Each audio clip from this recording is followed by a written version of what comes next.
it down a notch and level up. Coming up on the Fraudcast. You and I tuned into the Fraudcast, the deep dish 90-day podcast. Put them to dive in so you don't have to. Addressing the mess behind the I-do's. You and I tuned into the. You and I tuned into the. You and I tuned into the Fraudcast. It's like mentioning to your girlfriend that you got her a teddy, and that also is the name of your dog. Oh, that happened. Because that happened out of the Big mouth Ed's of dog Ed. is named Teddy, isn't he? Isn't Yeah. He? Oh, God. And that was the thing on his mind when he was giving Rose her teddy was, hey, this is also my dog's name. Also my like dog's grinning, name. like. Well, gee, doesn't that tell you everything about Big Ed that you assumed? Yeah, but you know what? I can't stand Big Ed, but Rose is just, she's getting a little over the top on this B90 Strikes Back stuff. Like she's I have a she's feeling playing they're it too telling hard. her to, though. Yeah, well, I'm sure. I mean, between her and Avery, Oh, it gets God. a little cringe fest. Yeah. Oh, it gets a lot cringe fest with Avery. Well, partly because she's just drunk the whole time. This is true. That's probably how she can rewatch the episode, though, and I can't blame her on that. If I had to watch my own segments, Do you think she's a functioning alcoholic? Is that what she is? No. Or is it just for the show? I don't sense that about her. And she's a pothead too. I think she's but- just letting herself getting silly. Yeah. And no, most people think she's high. I think she's just trying to get that last. I think she's just trying to get that last laugh out of it, you know. And a lot of people riled behind her while the season was on. So I think she, feels like she has the support of all the. Yeah, but didn't she see fans. social media after the 4th of July? Everyone hates her guts now. Yeah, she kind of killed it after 4th of July, but I think there's still some hardcore Avery. And there's a lot of people who fans. don't know what she said and did, so they're still. That's probably what it is that she realizes that she has a lot of people who don't pay attention to Instagram. Right. I mean, we live in Instagram, right? We live in there a lot, so like that is our world a lot of the times. But there's a huge volume of people who watch the show and like listen to our show that Right. aren't on social media. Well, and they or only Instagram. exist in Facebook or Twitter, or they just watch the show. So. Well, that makes me wonder, though, because like her persona on both the season that she appeared in and on B90 is so different than her Instagram persona. Like it's like they're two different people. And Three it different like people. And it kind of messes with me. I'm like, who are you? How do you Right. make all these projections congruent?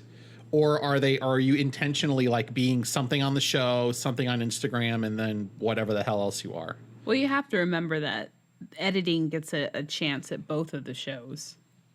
I mean, her personality still comes through on the Strikes Back, but I honestly feel like their directive was, be feisty towards the memes and stuff that are against you. And on the show, she had to play the part of unsure if she wants to bring Ash from Australia, which is not like he couldn't get there himself. I definitely hear that.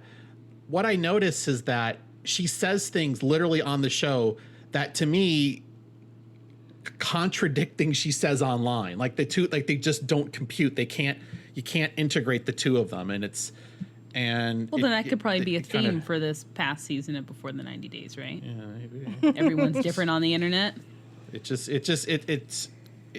I find it puzzling. Let's say that. Well, a lot of things puzzle you, agency. Hi, y'all. Welcome. What are you trying to say, Katrina? What are you trying to say? Welcome to the Fraudcast. Hi, everyone. We're really happy that you can join us today. For those of you guys that are tuning in for the first time, we are a spoiler and analysis show focused on the 90-day Fiance multiverse. That means that we spill the tea on all the fraud and we debate opinions about what's really going on. We look at all sides and no stone is left unturned. If you enjoy the show, please consider leaving us a 5-star review wherever you get your podcasts. And please subscribe so you don't miss a download. These reviews and subscriptions really help grow the show, bring us to a new audience. And now I'd like to bring in our beloved co-host, Hanakawa and I Guess Agency. Hi, I Guess Agency. How are you today? Whatever. You guys love me. Maybe not you, Katrina, but I feel like the people. Do you feel the people. warmth? I don't know. people, Some yeah. of our reviews coming in about you. It's okay. They keep me warm at night. Yeah. What are you drinking there? The tears of your enemies? No, I don't. On the air, usually I just drink soda or beer, but off the show, I drink the blood of my enemies. Oh, okay. it's Sorry. like that. So Okay, you're okay. hardcore like that. Yeah, sometimes sweetened with their tears, but not always. Gotcha. You could tell that he was born and raised in Reddit. We did pull him from the Reddit crowd. Like we plucked did. him. We plucked him from the fresh nursery of Reddit, and now he's running off to Off its you know, teat. off its teat. Or the ovaries of 4chan and what's the Out of the ovaries of 4chan onto the teats of Reddit, and now here we are. and most people are like 4chan. Don't go to 4chan, folks. The infamous hacker known as 4chan. That's a joke for the 5 of you who understand it. And if there's more than 5 of you, then you have my deepest respect and slight horror. Yeah, well, let's just get right into it. We have a lot of tea for you guys this week, so let's just get straight to inside the episode.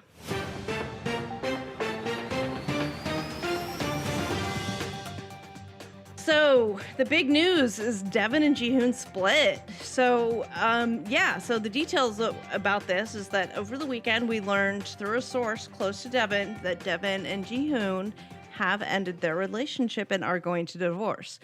No, there's nothing legal yet at this point, but the decision is, I guess, it's pretty recently made. So it was made after she returned to the United States from South Korea back in May. I did do a write-up. I did an article on this for a publication called The Dip, which is linked in the show notes and as well as in my Instagram. So I suggest you go and read that. There's a lot of good information there.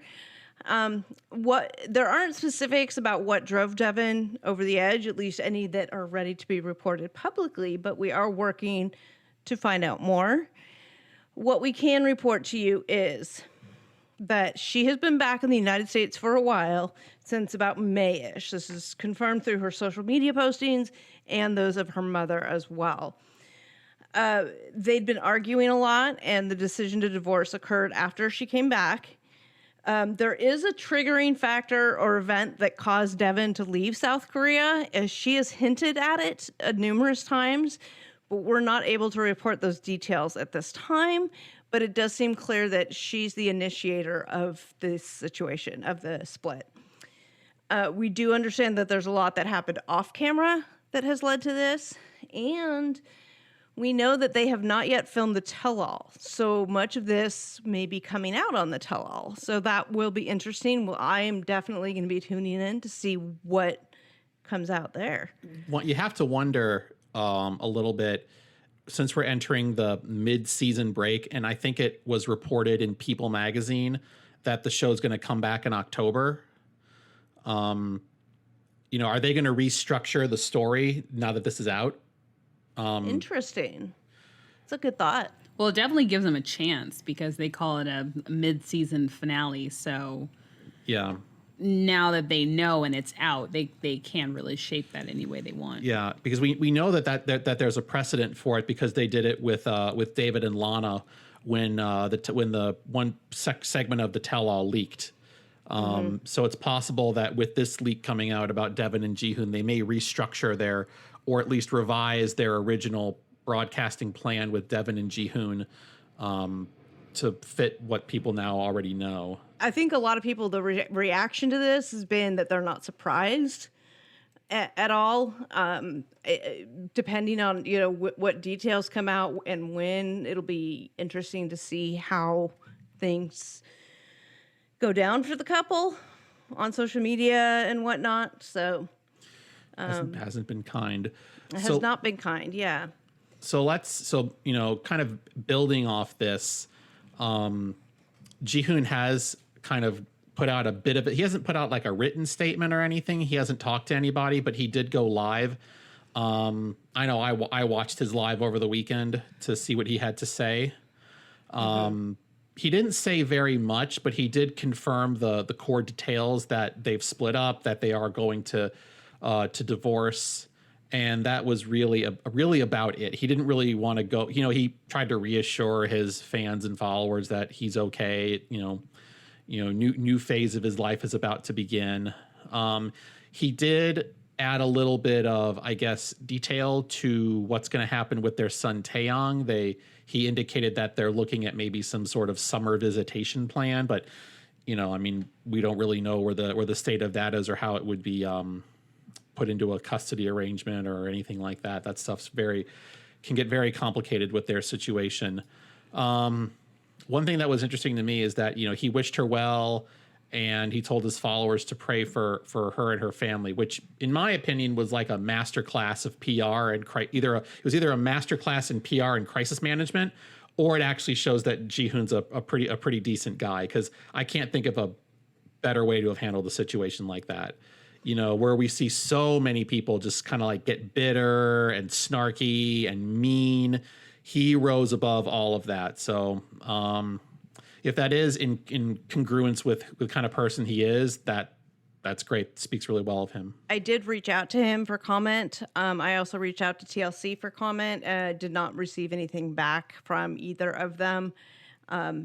So, we'll see, like I said, what comes out on the tell-all and everything, which is going to be interesting because of this next piece of information. Following the publication of this article, I put out a video on YouTube that added some additional detail to the story that couldn't go into the original article.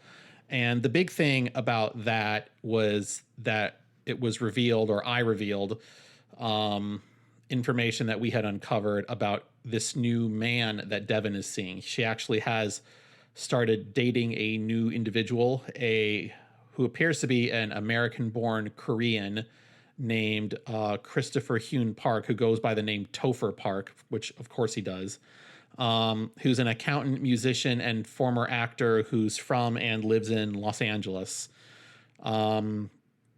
I guess he was an actor in college. He hasn't done any acting recently. If you want to learn about his stellar acting background, I suggest you go watch the video. So from what we understand, they've been to meet each other a few times. I guess he's been to Salt Lake and she's been out to LA. I think we actually have confirmed that she was in LA just based on some analysis of pictures on social media. So that seems to be proceeding. He hasn't met the kids yet. We've been told. So maybe he will at some point. I guess the part that activates the most incredulity on my part is he claims to not be interested at all in 90 Day Fiance and the broader reality TV world, which of course makes me think, why the hell are you dating Devin? Come on, man. Well, they met through like friend circles or something online. Yeah, it's not 100% clear. It's not clear how they met, but it looks, through mutual friends online, same circles or something like that. And for those who are wondering, yes, he is Korean. The source was pretty clear that, they said that he's a stand-up guy and, works hard, which is something that, Devin was always concerned about with Ji-hoon. We know that production is trying to get him on board with filming.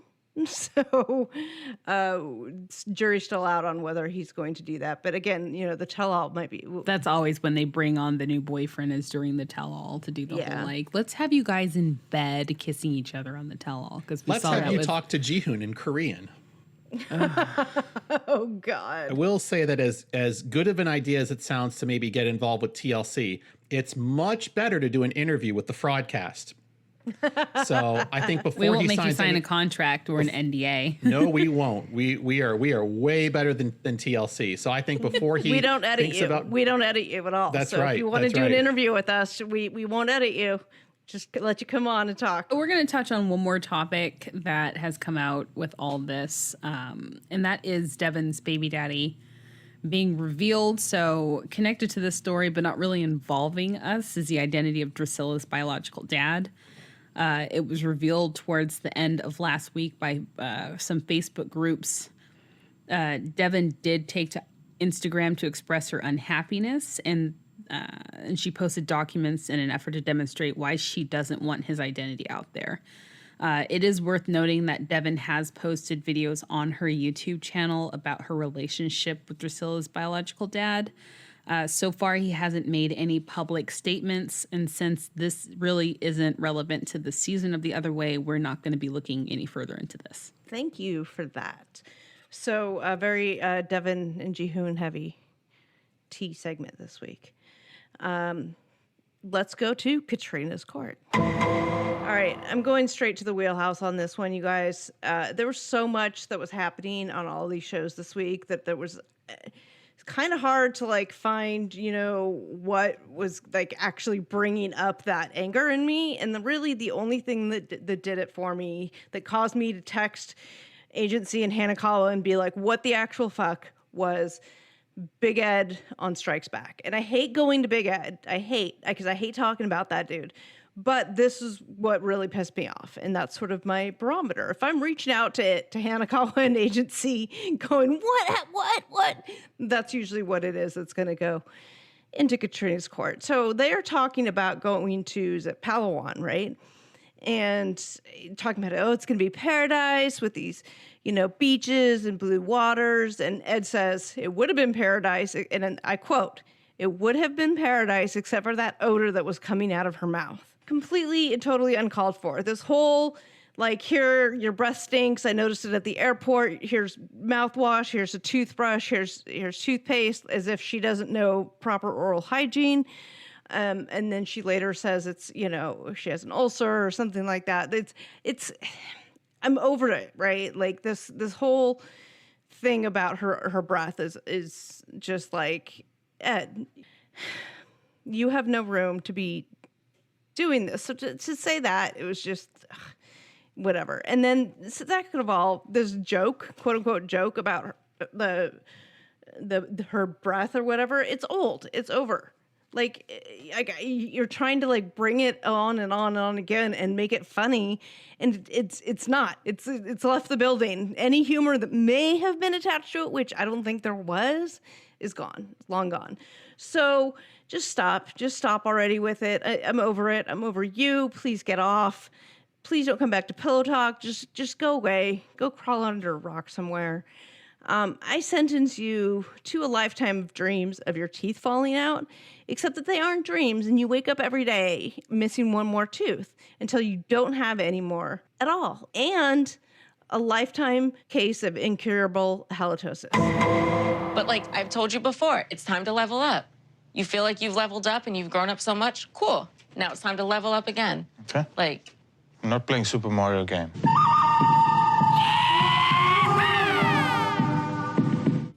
All right, so we're going to go ahead and move to our social media roundup. Social media was kind of dry today, this week, this month. So the most exciting things we have on the list is Yolanda trolling Instagram. I don't know if anyone still follows Yolanda, but she has been posting pictures of, I guess we'd call him a heartthrob from, I think he was a contestant of The Bachelorette a couple years ago. His name is Jason. If that's your taste, you can call him a heartthrob. It's definitely her taste. She is constantly posting with the little heart emojis. I honestly think that's her Batman beacon call. It just puts a crap ton of emojis in hopes that some hunk comes falling out of the sky. I think she posts them to her Instagram as her spank bank. She needs to keep her spank bank private. Because now everyone's just kind of is she dating Jason? What's his name? Jason Sater, something like that. And Josh. I keep calling him Jason. He looks like a Jason. I'm pretty sure she's not dating him. I think that he's just in her sights right now, and that's what she's. Whatever. He's young. He's muscular, and he's got tattoos. So, and he's an easy Google find on internet. in that way, he's similar to Williams, right? Do you think she really found him on Instagram, or do you think she actually searched topless muscle hunk leaning against tree and then got this? She probably watches The Bachelorette. Probably. I mean, maybe she's going to be on the next season of The Bachelorette. Who knows? We'll see, right? See, that would make it worth watching. I would watch that. That would be kind of interesting. We need to TLC. The Fraudcast are your creative consultants. You need to sign not this again. You need to sign an agreement with Disney so that you can do a 90-Day Fiance Bachelorette crossover concept. But I think it'd be great for all the people who lost, right? We have Yolanda, we have June. We have a whole bunch of them who are single now. We have Ash and Avery. Darcy eventually. We know how Darcy will be doing her rolling appearances on it. Right. and we could definitely, Molly, a lot of them actually. Anfisa. People are going to be clamoring to get at Anfisa. I would definitely watch it for Anfisa. Like that for would real. be. And it would be more interesting if George was one of the contestants coming back. Right, but this great concept.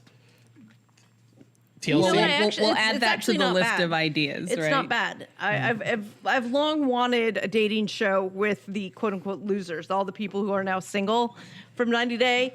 I would love to have some kind of intermingled dating show. Of there kind. are whispers, and I get a lot of the messages of, have you heard there's going to be a dating game? I don't know. Mm-hmm. So we keep hearing about it. We keep hearing whispers about it, but we'll see if it actually becomes something. It's got to be a bachelorette concept with a sprinkled in with some former cast members, and then whoever else, super fans, people who've been trying to slide into cast member DMs, people who need a green card, maybe people like Larissa who really need status, who might be on the chopping block. Yeah, that's a great idea. We'll have to add that to our Fraudcast list of possible Sharp. You need to pay attention to us. Listen, Matt Sharp Productions. You just have to hire us. We have the best ideas. No, but see, if they hire us, they put us under an NDA, and poof, Two birds with one stone. Two birds with one stone. But there goes the Fraudcast. We can't do our Fraudcast anymore because we would be counter to nobody any else cares contracts. about the NDA that they're with 90 Day. Why would we? Depends on how big the paycheck is. Right. It's like, what is the price to get us off the air? Whatever they're paying, whatever they are paying. Who's the most quiet cast members lately? Well, the Silvas, they're super quiet. Yeah, They're super quiet. Like you never get much leaks that they don't leaks. intend to come out from them. Right. They don't leak anything unintentionally. Anyways, I'm just saying they could make bank on great show ideas and not have as much tea getting spilled out. Get us off the air. Yeah.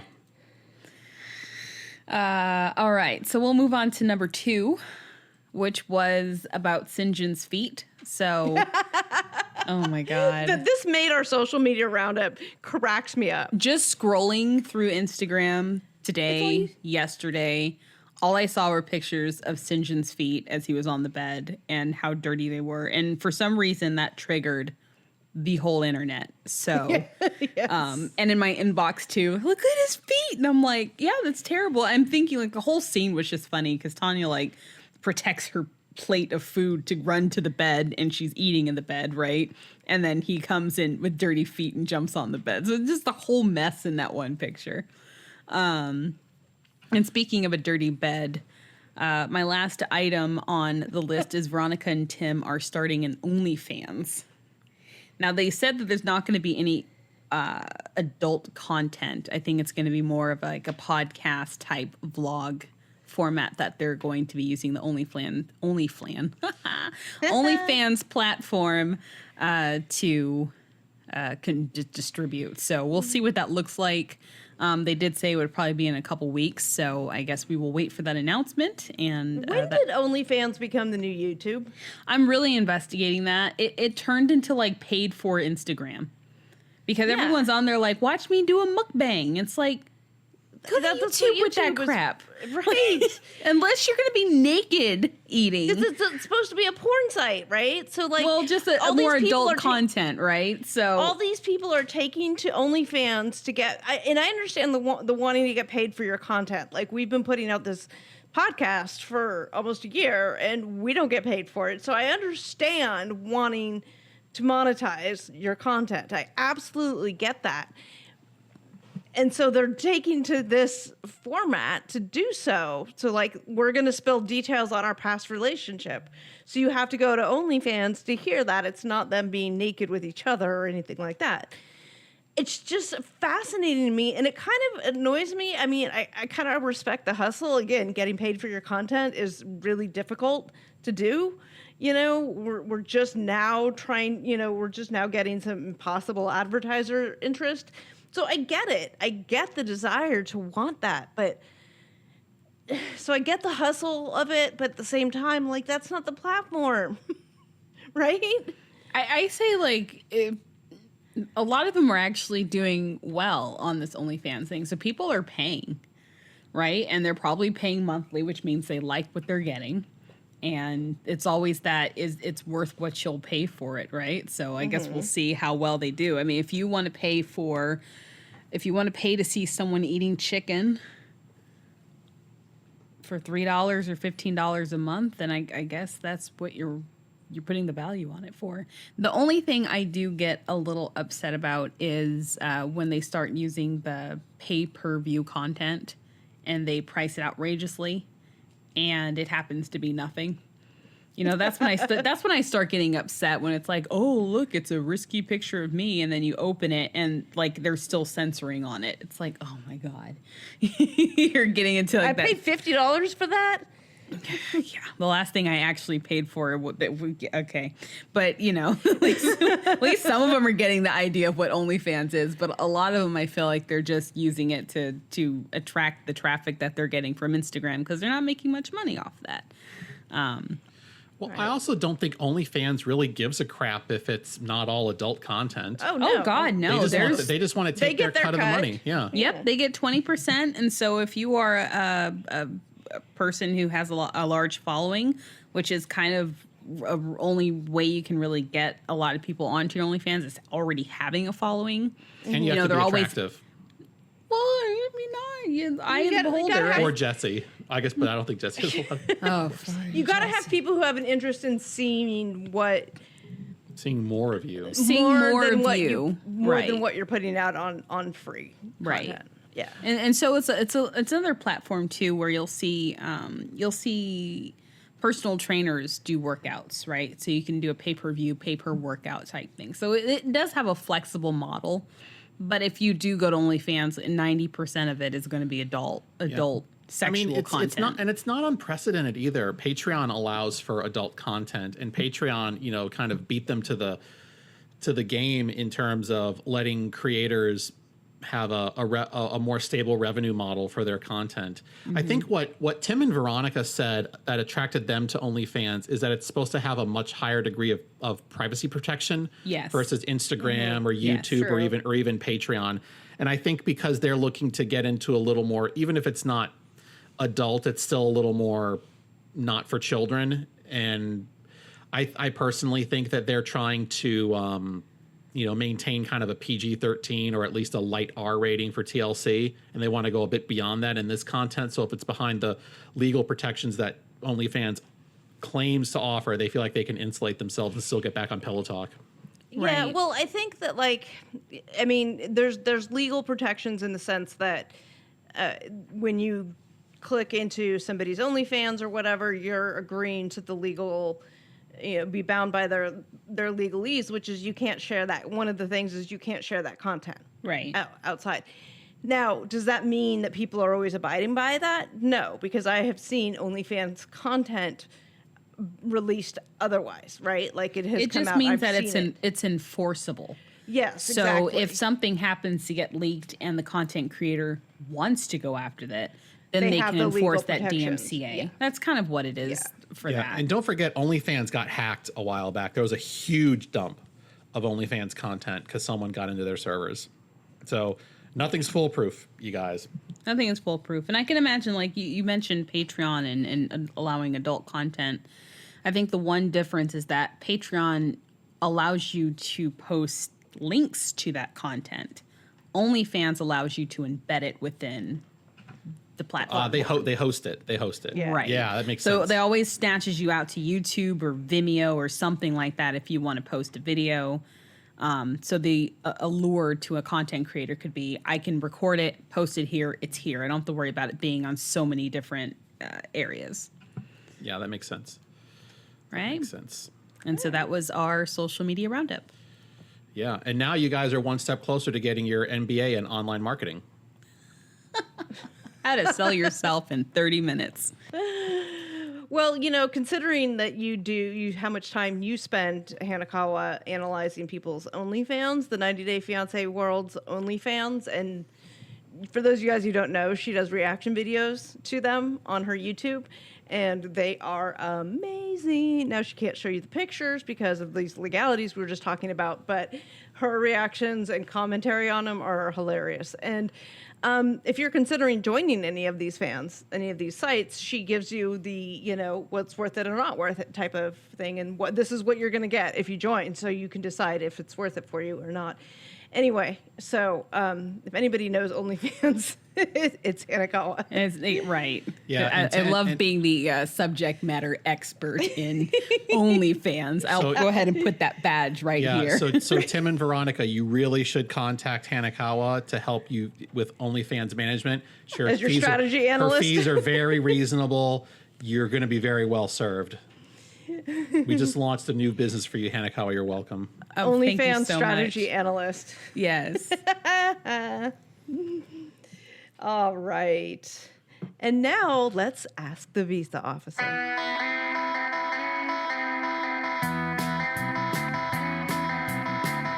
So one thing I want to talk about this week, it's not from the show per se, but I did see an article come across my feed that Lewis of Molly and Lewis from way back in ancient times is slated to be deported. So I wanted to kind of flag this and offer a few initial thoughts. I'm going to do a much deeper dive into this in the near future.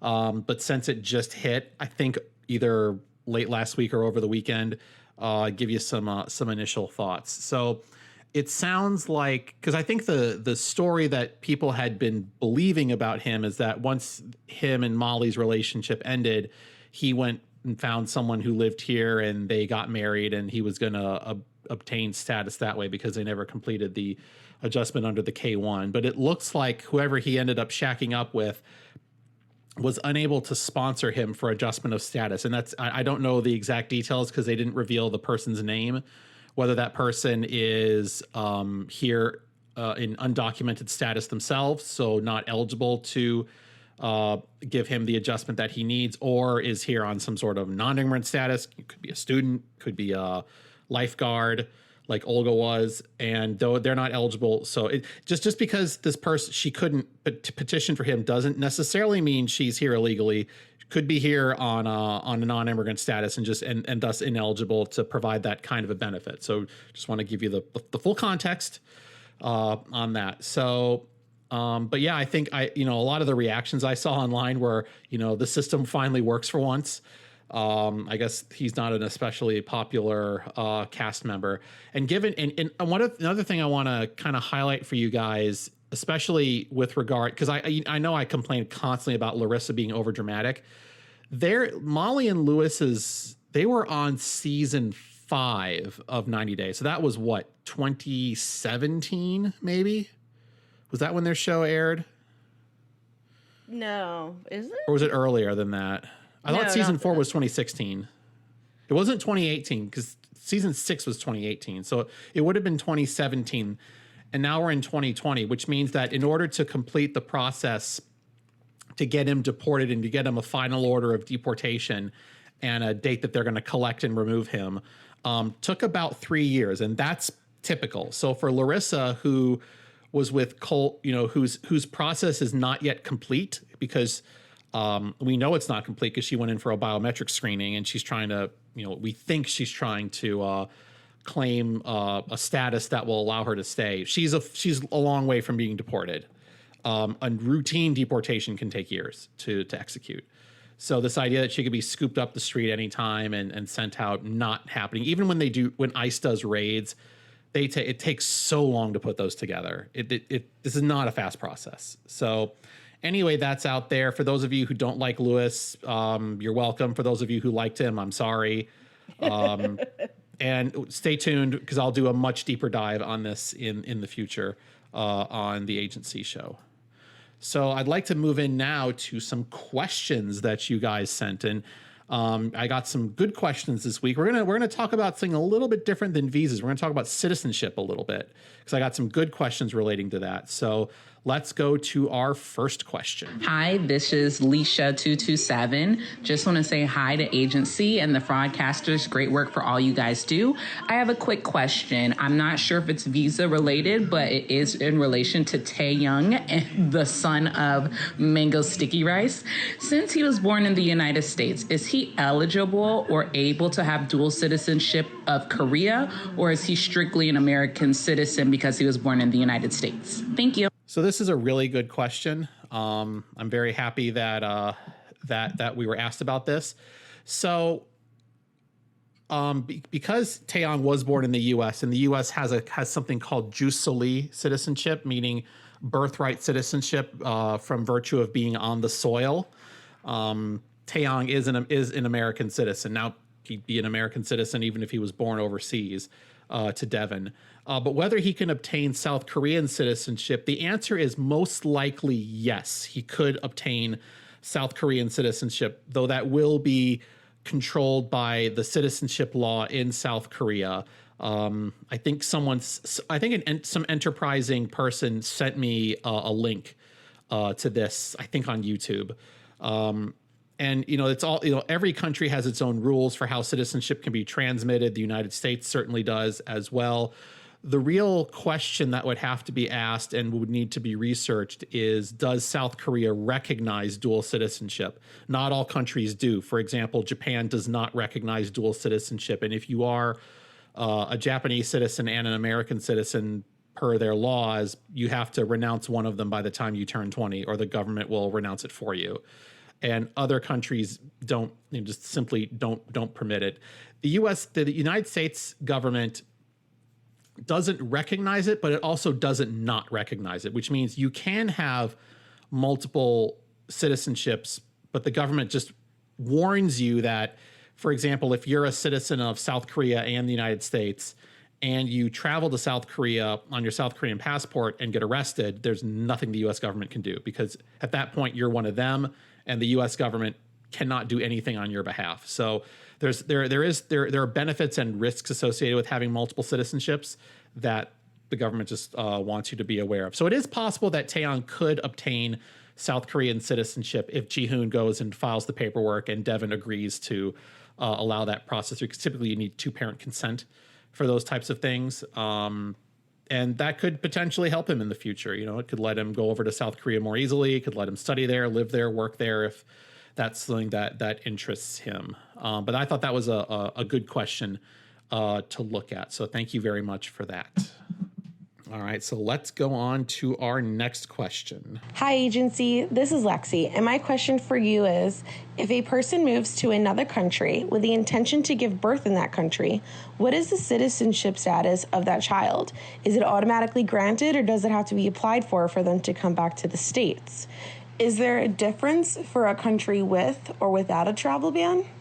Thanks. You guys are awesome. So this is an interesting question, and it kind of gets back to what I was talking about in the first question. We know that if you're born in the United States, because we have jus soli citizenship, that you are granted it automatically at birth. And that's actually enshrined in the Constitution. For those of you who really want to get into this, I think it's the I might get this wrong, and I'm sure people are going to jump down our throats if we do. I think it's the 14th Amendment that enshrined jus soli citizenship into United States law. And I think that was done as a way of furthering enfranchisement after the Civil War. as part of the numerous constitutional amendments that were passed as a result of the Civil War and the ending of the institution of slavery in the United States, as a way of preventing states, the former Confederate states, from denying citizenship to the former enslaved persons by saying that if you were born here, you are a citizen. Kind of puts the kibosh on any shenanigans. Historians I'm sure historians are going to crawl at my butt if I got any of that wrong, and I say bring it, you guys. So let's talk a little bit about how citizenship works, because agency did do citizenship overseas. So I do have a lot of firsthand knowledge about this. The Immigration and Nationality Act does provide for Americans to transmit citizenship at the time of birth to a child who is born overseas. And the laws that govern that have changed over time. The way it is now it depends on whether you're man or woman, married and unmarried. The rules are actually different for all those situations. And the way it is now, typically there is a physical presence requirement. It requires you to be a U.S. citizen, have been a citizen for a number of years, and have lived a certain number of years in the United States. And I think with at least half that, or maybe 2 years, it's been a while. I need to, and those regulations are not easily found online, unlike some of the visa regs.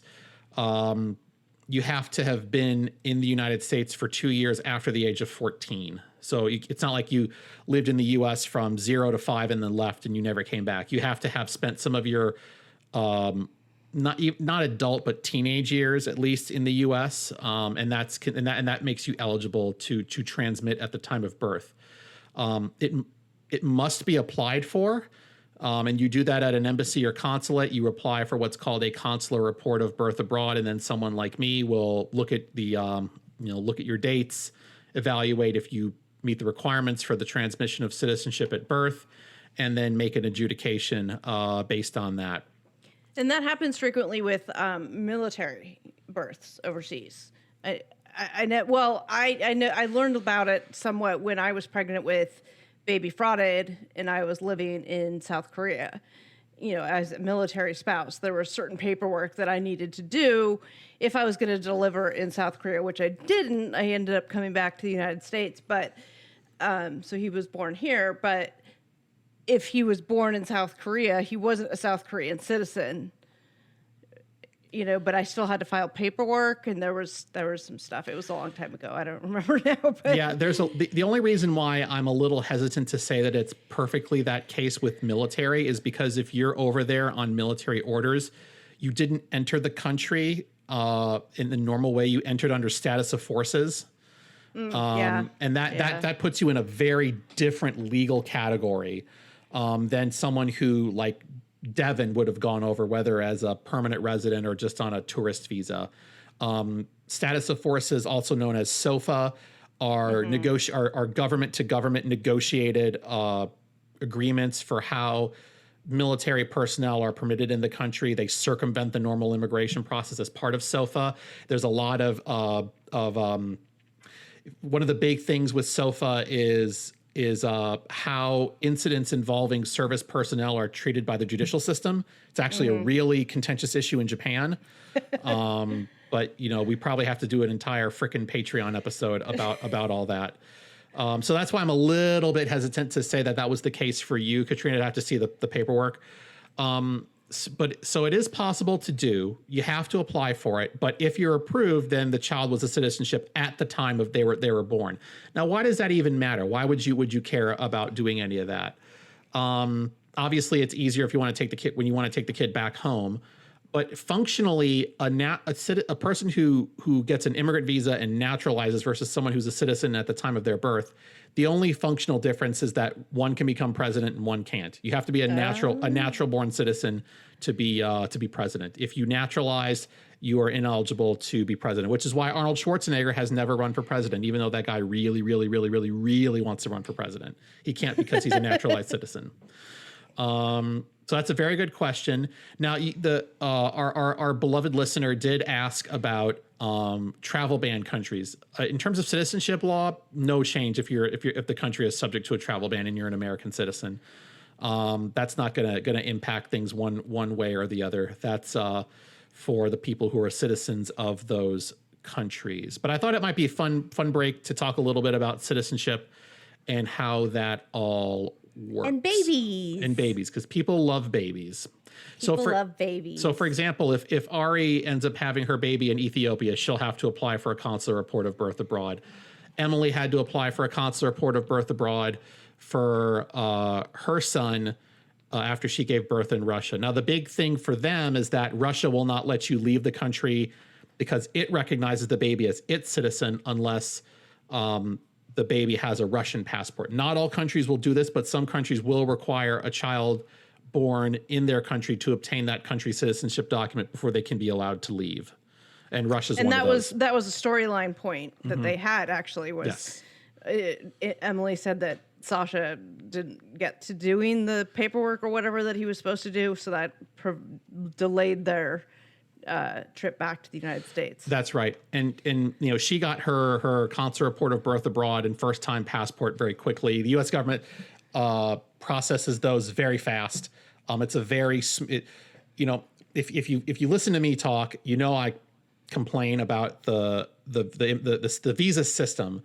I don't think is always the most humane to applicants, but things like passports abroad, consular reports of birth abroad, American Citizen Services are actually very well run. It was kind of night and day for me when I was working there. They make it very simple and straightforward for American citizens, which I guess makes sense to a degree. Excellent. Thank you very much. And if somebody has a question for you, how do they submit it to you? Well, they can always slide into my DMs on Instagram. I'm always happy to take questions that way. I also tend to post some sort of feedback type story on Monday, sometimes soliciting questions, sometimes not. This week I asked for people to tell me topics they'd like to see me cover in the future. But, typically every second week I'll ask for questions related to the visa process and the show. If they're not on social media, how would they do that? Well, first off, they should congratulate themselves. They can go to www.askthevisaofficer.com and use the contact form to submit a question, and I'll be happy to take that and bring it onto the show. Welcome to another edition of Thunderdome!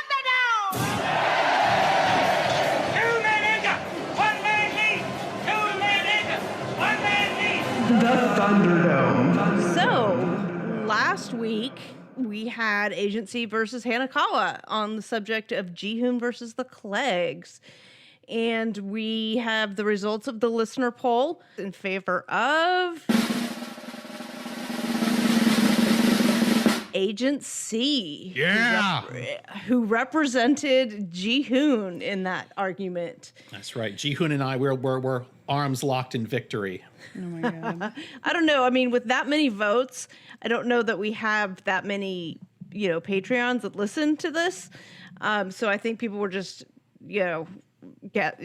just answering, and maybe people just liked you better, and it has nothing to do with the argument you actually made. Because I don't doubt that that's true, but we did put the opening statements onto outside the paywall. Right. That's so true. they did have a little bit to go on. Yeah. Yeah, true. I mean, I think my natural charisma would have won anyway, but He won the popular vote. You won the popular vote. The moderator vote, however, goes to Hanakawa, making the case for saving the kid first and foremost, put you over the top. rigged system.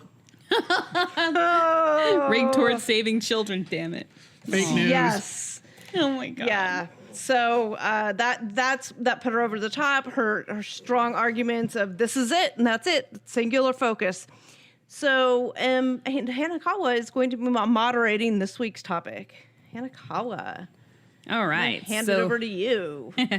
So this week's topic is, it comes from Darcy and Stacey's new spinoff show. And the topic is, should Stacey have gone behind Darcy's back and met with Tom? So appearing in the Thunderdome for the first time and arguing the position that it was appropriate for Stacey to meet with Tom is Katrina. And arguing that Stacey should not have met with Tom is Agent C. And so I'm going to put the floor open for opening statements. Agent C, you have the floor. All right. Well, I think that it was entirely inappropriate of Stacy to go behind Darcy's back and meet with Tom. Whether she was well intentioned or not, Tom is Darcy's ex. It's Darcy's life, and to do it is just unnecessary meddling in Darcy's affairs. And if you know if you watch their relationship at all, it's more about it's just needless interfering to kind of get under Darcy's skin and just do things that are beyond what a sister should be doing. Stacy should be respecting Darcy's boundaries, let Darcy dictate the terms by which she handles her relationship with Tom, and just leave well enough alone. It's fundamentally disrespectful and it's I mean, that's really what it is. It's disrespectful. It's a violation of her boundaries, and it's not something that she should have done. Thank you, Agency. And now I'm going to turn it over to Katrina.